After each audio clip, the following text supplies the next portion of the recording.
Hello and welcome to my review of the 7th week from the Barclays Premier League. What can I say?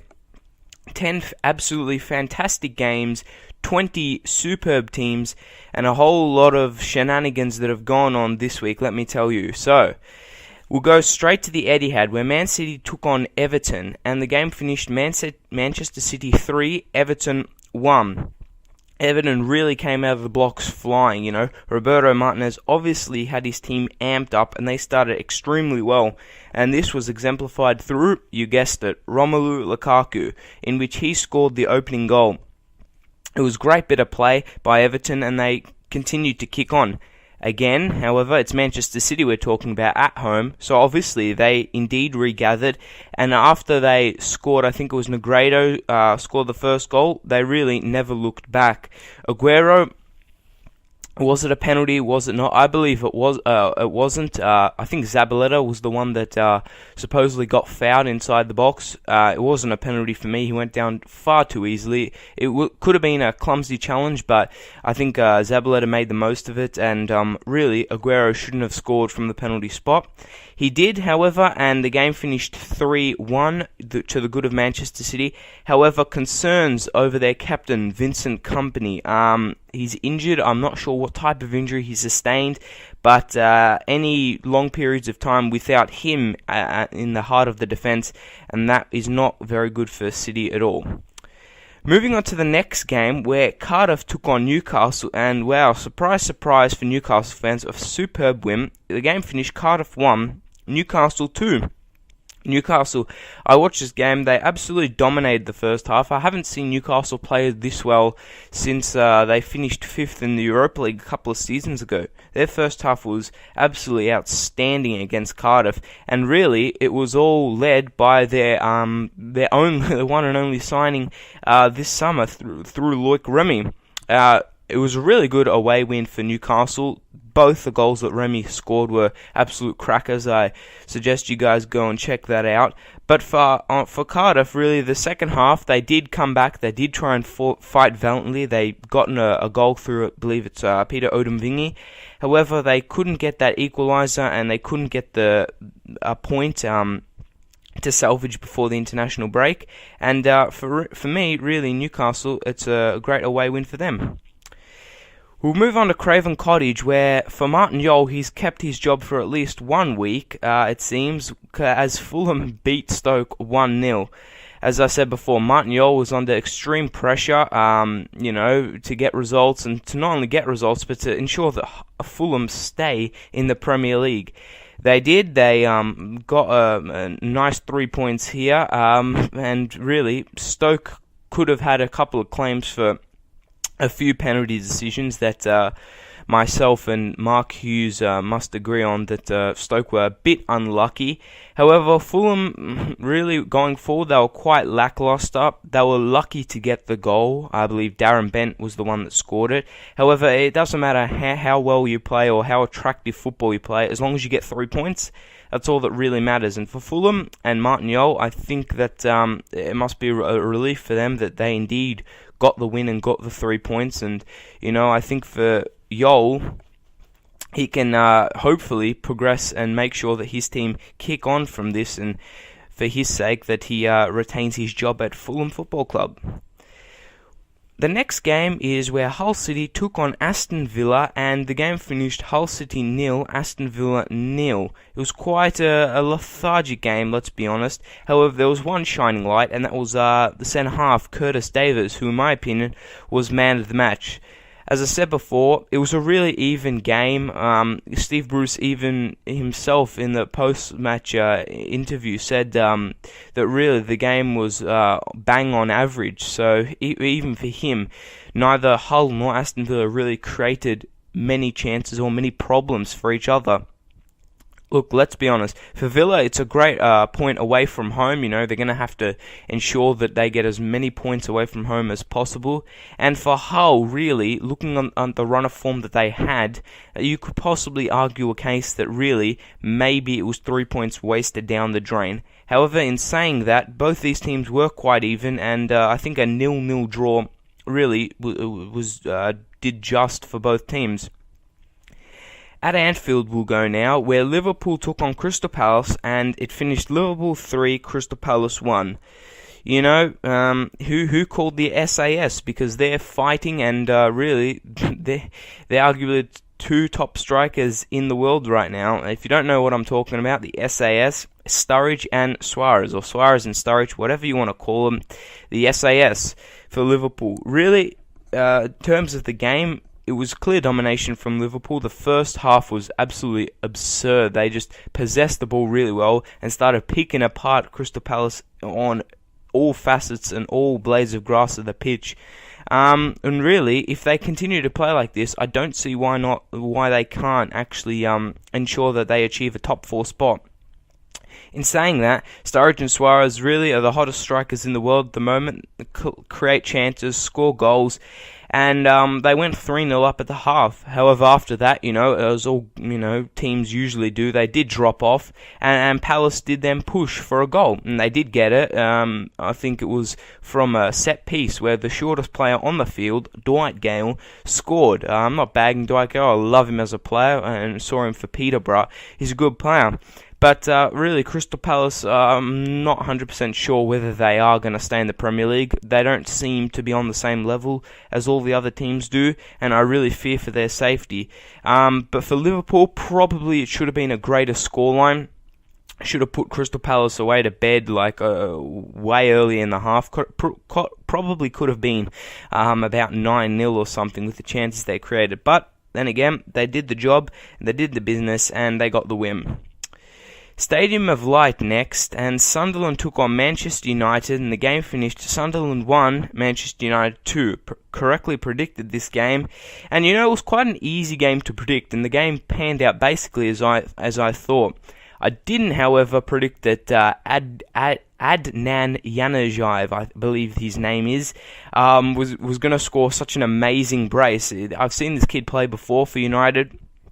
I think he can arguably be world class, He's got everything. He's got pace, he's got tricks, he's got a good football brain, he makes intelligent runs, and, the only problem I see with him is he's a bit, in stature, he's a bit weak. However, he's only, I believe, 18 years old, so he's only going to get bigger and stronger. So, watch out for him in the future, and remember his name, because he was absolutely superb.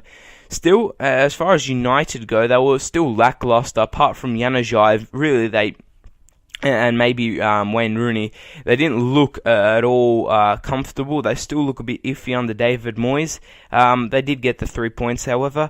But for Sunderland and for their fans, really, it was a good performance. They can feel harsh done by because they probably could have stopped both the Januzaj's goals, and they probably could have achieved 3 points here and got a good a win against the champions, really. But it wasn't to be, and they're still on the bottom of the table with not a win in the Premier League. So Sunderland better start doing something very, very soon. We'll go to Carrow Road next, where the first of Sunday's games took place, and Norwich versed Chelsea, and the game finished Norwich 1, Chelsea 3. Really, I watched this game, an exciting game it was, arguably one of the better games this week in the Premier League. Chelsea went ahead really early, and for the first half, kind of really just dominated Norwich. However, after half-time, you couldn't really even hear yourself think or talk. The way that the Norwich fans really got up and got behind their team to ensure that they got an equaliser was absolutely superb. And I haven't seen this before by home fans this so far in the Premier League. For Norwich, it was a huge effort, and they did get an equalising goal. And to be honest, it did look as if they could get another one. However, Chelsea had the quality on the bench, brought in the likes of Hazard, Willian, and both of those scored the next 2 goals, culminating in the 3-1 defeat.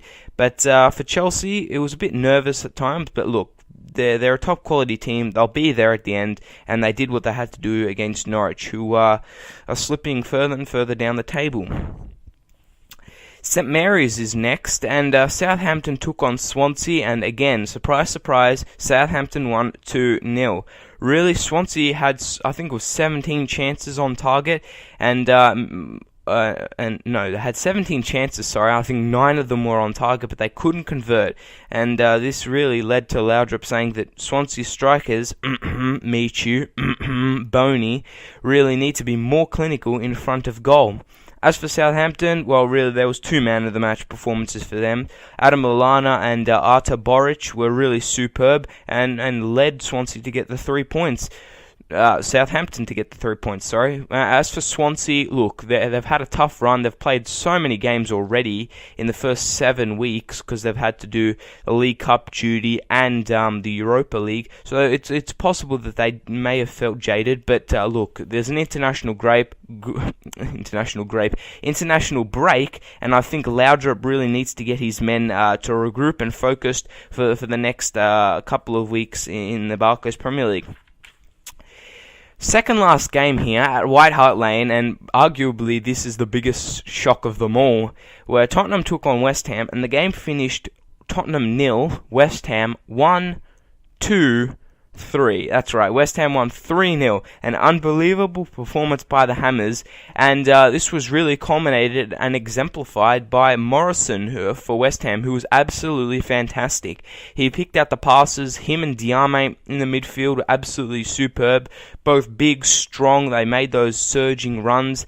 And for West Ham, it was really a full team effort from the back in terms of like Winston Reid and Tompkins all the way to the front with I think it was Maega or Vaztea. Either one of them was really superb.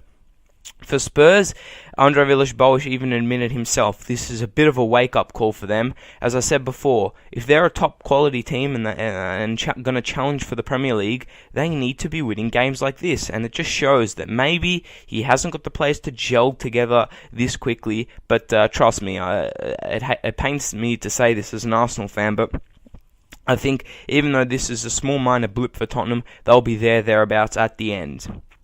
The final game took place at the Hawthorns, where West Albion Bromwich took on Arsenal. I watched this game. What was I? I was disappointed, yes, but more angry at the ref. I'll get to that later. Anyway, the game started where Arsenal were just really flat in the first half. West Albion Bromwich kind of played them off the park. They had a fair few chances, and Nelka, I think, was one-on-one with Szczesny a couple of times there. But for West Albion Bromwich, they did get a goal through Claudio Jacob, his first goal for Albion. And it was deservedly so. It came before the half, and but West Albion really deserved that goal. In the second half, obviously, Wenger must have ranted at the players, as they did lift the tempo, and Jack Wilshere, after, smoking when he wants during midweek, he did get a deflected goal, but I think after that, Arsenal really wanted to settle for the point, and really just get a nice 1-1 victory away from home. Now, a bit of a rant here. The refereeing, not in the Premier, not in the other games, but really specifically in this game, was absolutely shocking. If you're going to referee, and this goes for all the next Premier League games, the Premier League games have to be refereed at a certain standard. If you're going to say that I don't want to blow the whistle too much and make so many fouls, that's good. I agree with that, and this goes for all teams as well. I think everyone would like to see that.